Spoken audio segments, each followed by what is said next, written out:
Mayor, we just had, beginning at 5:30 this afternoon, a meeting of the Public Works Committee. As Councilman Galtieri mentioned, he and I were the only council members there. We covered quite a number of topics, but first I want to mention about how streets are selected for paving. Three members of the engineering department separately drive all the streets and grade them, A, B, C, D, E.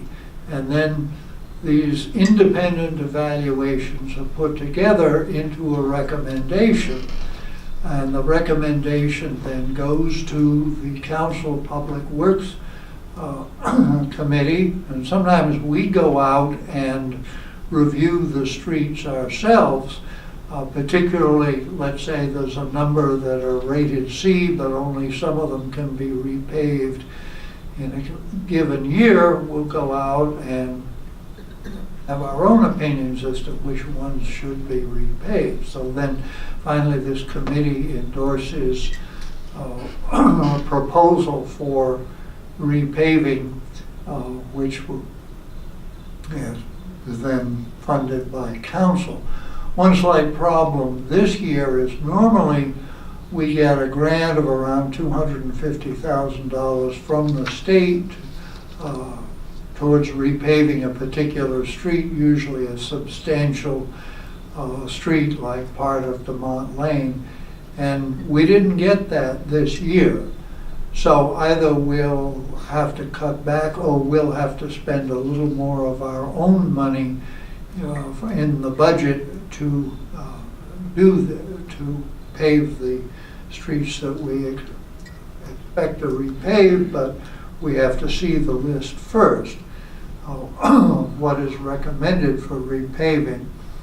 The committee meeting, we considered the problem of some pumps that discharge to the street, which is not generally a problem if the street has a good slope to it, but we had problems on several very flat streets this winter of the water staying there and freezing, and then a large part of the street was just ice. So we're an ordinance has been drafted requiring that some pumps be directed in some other way in any new construction, and actually even existing ones should be directed in some other way, although if the street is, as I say, sufficiently sloping, if there's not a problem, we're not going to bug the homeowner about it. But we do need, in some cases, to deal with this problem. We've been inquiring about replacing bulbs of various types in street lights with LED bulbs. And basically, although the street lights belong to PSE&G, we would have to pay for replacing actually the whole head of the street light, but PSE&G is applying to the BPU for a special tariff to subsidize making this replacement. So we're going to wait and see that the subsidy goes through, and then we will be trying to identify those street lights which are the most expensive to operate, the highest wattage, so that we can choose those to replace with LEDs. There's been a problem sometimes with excavations or tunneling under sidewalks in the township right of way, but not in the pavement, under the pavement itself. To do work that involves opening up the pavement, contractors have to get a permit from the township. They haven't had to get one for work in the right of way, but not in the street, and This has caused some problems when they haven't restored the street properly, the right-of-way properly, or perhaps the sidewalk has collapsed. So we're going to add a requirement for getting a permit to excavate even in the right-of-way. If the excavation involves both the street and the right-of-way, it'll just be one permit. But this will, and the requirement of the permit will require them to restore the right-of-way to the condition and sidewalk to the condition they were in before they excavated.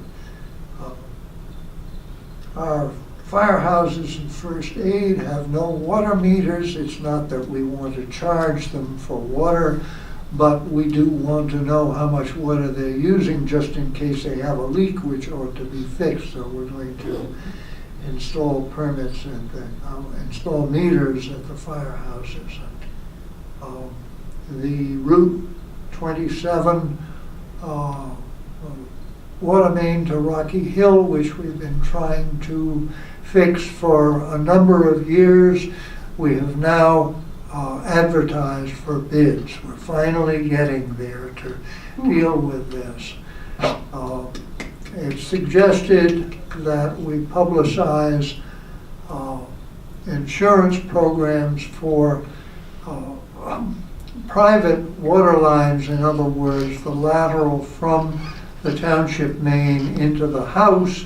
Many townships do essentially advertise to the public the availability of such insurance, and they generally feel it's a good idea, so we're going to look into doing this also.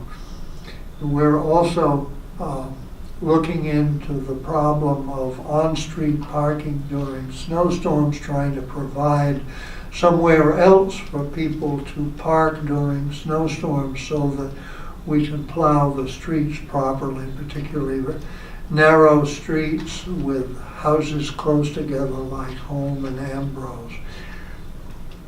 I also want to explain a little more about what Ms. Maher and Ms. Powell brought up, energy aggregation. What was brought up at the Mayor's Summit, a number of towns in Bergen County are joining together.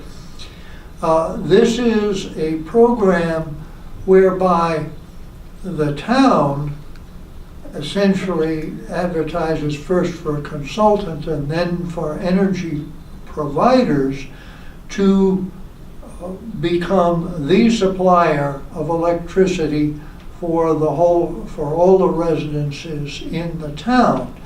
And as a result of this, you get a lower rate. And as Mr. Polano said, if it's renewable energy, that costs a little more, but our hope is that if we can get a good contract for the whole town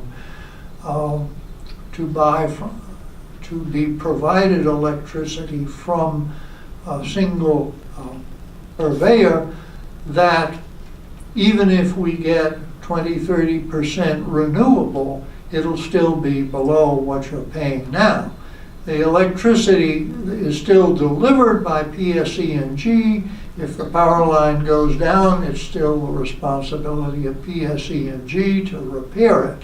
That will not change, and you would still be charged by PSE&G for the delivery of the power, but separately, but on the same bill, you would be charged for the power as provided. Council has looked at this some. We haven't